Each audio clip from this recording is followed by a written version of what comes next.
नमस्कार, मैं doctor Sanjay Jain, associate professor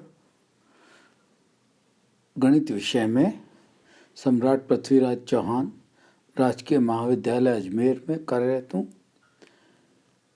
आज हम ट्रांसपोर्टेशन प्रॉब्लम पे बात करने वाले हैं। इससे पूर्व हम परिवहन समस्याओं पर 2 लेक्चर दे चुके हैं, जिनमें हमने परिवहन समस्याओं का इंट्रोडक्शन परिचय दिया और मैथमेटिकल फॉर्मूलेशन कैसे होता है और कौन कौन से मेथड से हम सॉल्व कर सकते हैं। और उन सॉल्व करने में हमने एक मेथड कल हमने डिस्कस किया था, नॉर्थ वेस्ट कॉर्नर मेथड।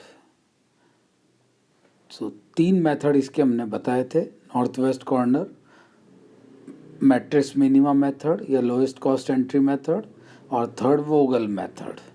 तो नॉर्थ वेस्ट कॉर्नर मेथड पे हम एक क्वेश्चन कर चुके हैं।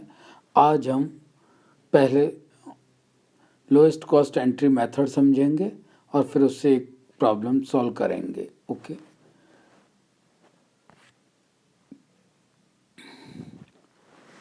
कल जब हमने बात की थी, एक प्रॉब्लम हमने ये ली थी, north west corner method, lowest cost method या मैट्रिक्स मिनिमा मेथड या वोगल मेथड से। ओके, एक क्वेश्चन ये हमने लिया था कल कि हमें 3 ओरिजिन दे रखे हैं, 4 ओरिजिन हैं, 3 डेस्टिनेशंस हैं जिनके डेटा दिए हुए थे और इनकी अवेलेबिलिटी और डिमांड या रिक्वायरमेंट भी दी हुई थी और वो बैलेंस थी, इसलिए प्रॉब्लम का फिजिबल सॉल्यूशन आसानी से मिल सकता है। तो कल हमने नॉर्थ वेस्ट कॉर्नर रूल से इस मेथड को सॉल्व किया था और सॉल्व करने पे इसका आंसर 102 आ रहा था। आज हम लोएस्ट कॉस्ट एंट्री की बात कर रहे हैं कि ये method north west corner method से थोड़ा सा बेटर है, क्योंकि नॉर्थ वेस्ट कॉर्नर मेथड में कई बार मिनिमम कॉस्ट एंट्री वाली सेल रह जाती है और नॉर्थ वेस्ट कॉर्नर होने की वजह से हमें मैक्सिमम कॉस्ट वाले को भी देना पड़ता है, जिससे जो हमारा मेन ऑब्जेक्ट होता है नॉर्थ वेस्ट कॉर्नर मेथड का या ट्रांसपोर्टेशन प्रॉब्लम का मिनिमाइजेशन करना ट्रांसपोर्टेशन को, वो रह जाता है हमको, क्योंकि मैक्सिमम यूनिट लेनी पड़ती है। ओके, तो उसको दूर करने के लिए जो ड्रॉबैक था हमारा, ये ड्रॉबैक था हमारा कि मिनिमम कॉस्ट खाली रह जाती है जिसको हम अलॉट नहीं कर पाते और मैक्सिमम को दे पाते हैं। तो ये ड्रॉबैक होने से जो हमने कल किया था कि हमारा आंसर भी ज़्यादा आता है और मिनिमम ऑब्जेक्ट या ऑप्टिमाइजेशन आंसर नहीं मिलता है। तो लोएस्ट कॉस्ट एंट्री मेथड को इसमें इस चीज़ को रिमूव किया गया है थोड़ा सा। क्या करते हैं हम लोएस्ट कॉस्ट एंट्री मेथड से, जैसा नाम से क्लियर है कि लोएस्ट कॉस्ट एंट्री, सबसे पहले आप लोएस्ट जो कॉस्ट है उसको एंट्री लीजिए अलोकेशन के लिए, तो अपने आप क्या होगा कि सबसे लोएस्ट कॉस्ट एंट्री वाली सेल्स हमारे पकड़ में आएंगी। ओके, जैसे इस एग्जाम्पल में हम देखते हैं 4 ओरिजिन और 3 डेस्टिनेशन में, एक जो आपका O2 से D3 है, इस सेल की वैल्यू है 1, मिनिमम सेल है यहाँ पे। दूसरा O4 से D1 पे भी 1 है वैल्यू। तो इस पूरी मैट्रिक्स में 3/3 की मैट्रिक्स में, 4/3 की मैट्रिक्स में 4 रो हैं, 3 कॉलम है, 2 प्लेस ऐसे हैं जहाँ पे सबसे मिनिमम वैल्यू 1 और 1 है। तो हमारा लोएस्ट कॉस्ट एंट्री मेथड में कहना ये रहता है कि सबसे पहले जो मिनिमम सेल है उसको अलॉट करिए। ओके, यहाँ पे ये 1 दिख रहा है हमको, 4172 में 1 दिख रहा है हमको कि यहाँ एक 1 यहाँ मिनिमम है और दूसरा 1 ये यहाँ मिनिमम है, 2351।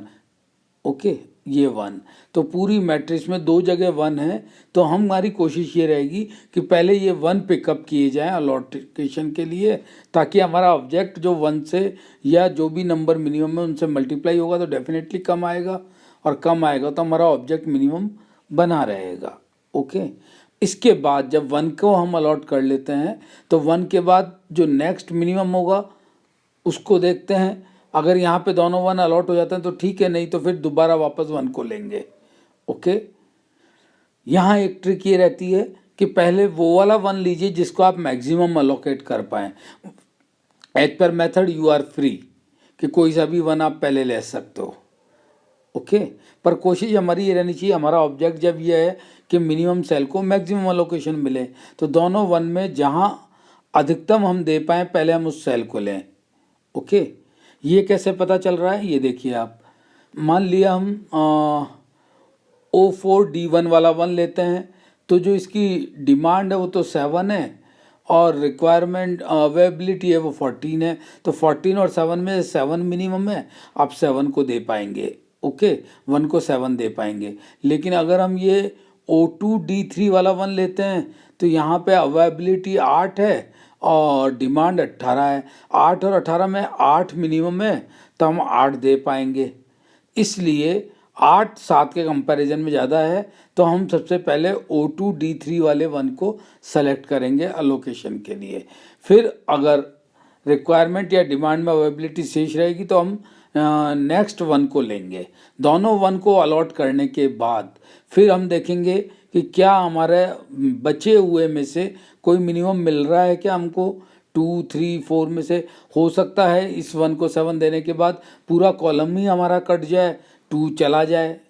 तो इस तरह से पहले लोएस्ट मिनिमा देखते हैं कौन सा मिनिमम एंट्री है, उसके बाद दूसरी कौन सी बच रही है अलोकेशन करने के बाद, फिर तीसरी कौन सी बच रही है। इस तरह से हम अलॉट करेंगे। तो पहला हमारा उद्देश्य ये रहेगा कि मिनिमम और लोएस्ट कॉस्ट एंट्री वाले हम ज़्यादा से ज़्यादा अलॉट करें ताकि हमारा ऑब्जेक्ट मिनिमाइज रहे।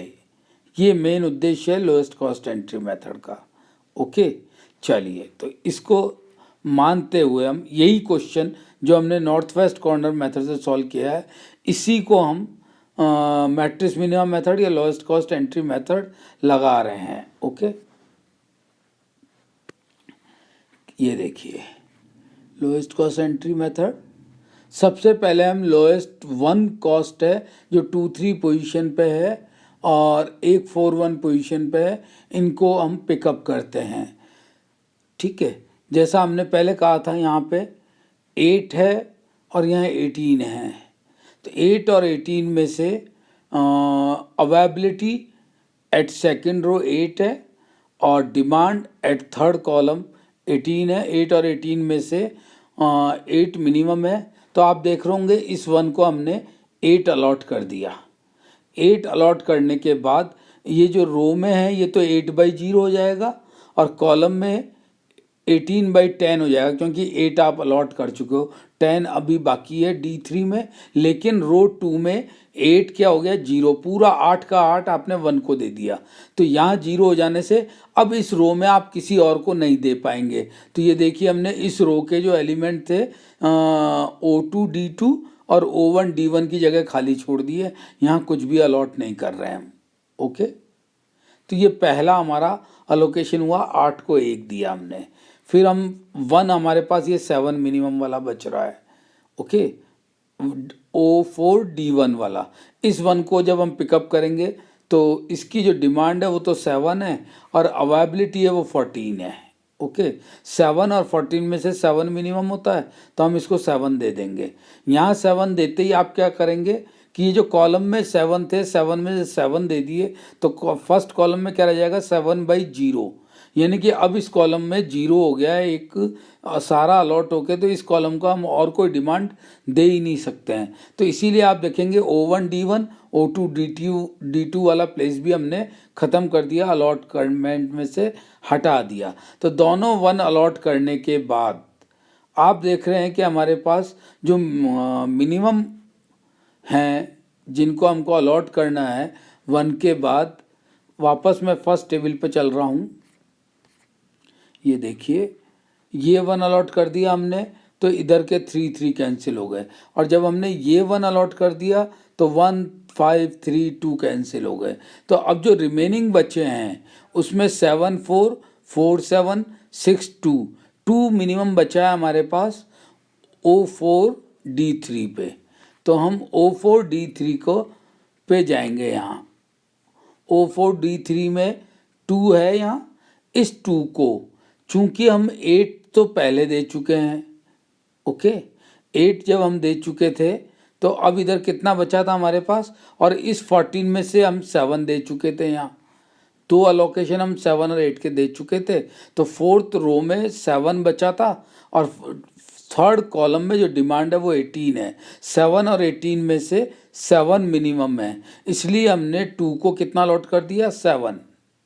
तो 7 अलॉट होने के बाद चौथी रो में 7 पहले हम 1 को अलॉट कर चुके, 7 हम 2 को अलॉट कर चुके, यानी टोटल 4th रो में हम 14 अलॉट कर चुके हैं और 14 ही थे, इसलिए यहाँ 0 हो जाएगा। इस वजह से आपका O4D2 की पोजीशन पे खाली छोड़ दिया हमने, और ये अलॉटमेंट होने से अब हमारे पास इधर D4 वाले कॉलम में 7 हम 8 पहले दे चुके थे, 7 ये दे चुके, अब कितना बचा हमारे पास, 3। ये 3 हमने 4 को दे दिया, सबसे ऊपर वाले को। ओके, यहाँ 4 को दे दिया तो इधर 5 था और इधर आपने ये 4 को 3 दे दिया तो 0 हो गया। तो इस कॉलम में तो सारे ख़त्म हो गए, पर इधर हमारे पास 2 रह गया 5 में से 3 अलॉट करने के बाद। अब नेक्स्ट जो मिनिमम था हमारे पास वो था हमारे पास 4 को हमने यहाँ भी, तीसरी में 7 है और इधर 9 है, तो 7 और 9 में से 7 बचा, हमने 7 यहाँ दे दिया। अब यहाँ 7 देने से 2 तो हमारे पास सेकंड कॉलम में रह गया और 7/7 0 हो गया। तो इसके दोनों एलिमेंट्स हमारे जो O3D1 O3D3 वाले थे वो खाली रह गए, और 2 यहाँ देने पे ये पूरा बैलेंस बन गया है, पूरे अलोकेशन हो गए हैं ये 2 देने पे। तो इस तरह से ये हमारी अलोकेटेड सेल हो गई कि हमको किसको कितने देने चाहिए। और आप यहाँ देखेंगे जब इस अलोकेटेड सेल में काउंट करेंगे तो 3 4 5 6 अलोकेशन हमने किए हैं, और जो हमारी m+n-1 वाली कंडीशन है, m रो तो हमारे पास थी 4, कॉलम है 3, तो 4 + 3 7 -1 = 6, तो 6 अलोकेशन हो गए। तो डी जनरेसी एग्जिस्ट नहीं करेगी, और यहाँ जो ये प्रॉब्लम है इसके ये अलोकेशन हो गए। इनको अब आप, जब ऑब्जेक्टिव फंक्शन था Cij Xij, तो यहाँ पे Cij Xij तो अलोकेशन हो गया, Cij हमको मैट्रिक्स दी हुई थी वैल्यू कॉस्ट मैट्रिक्स में। तो अब इनको मल्टीप्लाई करना शुरू कर रहे हैं हम, तो 7 × 1 2 × 7 7 × 4 3 × 4 8 × 1 7 × 2, इन सब का सम लेंगे हम, और ये जब हम सारा सम लेते हैं तो हमारे पास आ रहा है 83। तो अब आप एक बहुत बड़ा डिफरेंस देखने जा रहे हैं कि कल इसी क्वेश्चन को जब हमने नॉर्थ वेस्ट कॉर्नर मेथड से सॉल्व किया था तो हमारा आंसर आ रहा था 102, और आज हम जब इसको मैट्रिक्स मिनिमा या लोएस्ट कॉस्ट एंट्री मेथड से कर रहे हैं तो इसका आंसर आ रहा है ₹83। कितना डिफरेंस हो गया है, केवल 4/3 की मैट्रिक्स के डेटा में ही हम 102 से 83 पे आ गए हैं। अभी हमने सेकंड मेथड काम में लिया है, जब थर्ड वोगल लेंगे, इसी एग्जाम्पल पे हम लगाएंगे कल वोगल को भी, और हो सकता है इससे भी कम आए। तो 102 से 83, ओके, तो टोटल 19 रुपीज़ का फ़र्क हमारे पास यहाँ पड़ गया, और इससे भी कम वोगल से मिल सकता है। तो जैसे जैसे हम नॉर्थ वेस्ट मैट्रिक्स मिनिमा या वोगल यूज़ करेंगे रिजल्ट और बेटर आते जाएंगे। ठीक है, तो ऑप्टिमल आंसर निकालने के लिए सबसे अच्छे फिजिबल रीजन वाले मेथड को काम में लेते हैं।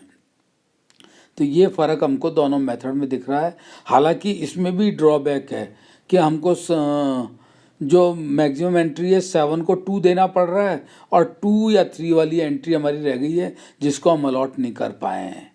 तो ये इसमें भी ड्रॉबैक है, इसीलिए वोगल मेथड का ज़रूरत पड़ी आगे सॉल्व करने के लिए, ताकि हमारी मिनिमम कॉस्ट वाली सारी एंट्रियों को हम ले पाएँ। ओके, तो आज आपको मैट्रिक्स मिनिमा से रिलेटेड क्वेश्चन करने हैं। मिनिमम कॉस्ट एंट्री को पकड़िए, अलोकेट करते जाइए, जहाँ जहाँ जैसे ज़रूरत होगी। अलोकेट होने के बाद आज जब आपका अलोकेशन हो जाए, पूरा बैलेंस हो जाए प्रॉब्लम, तो आप आंसर निकाल सकते हैं।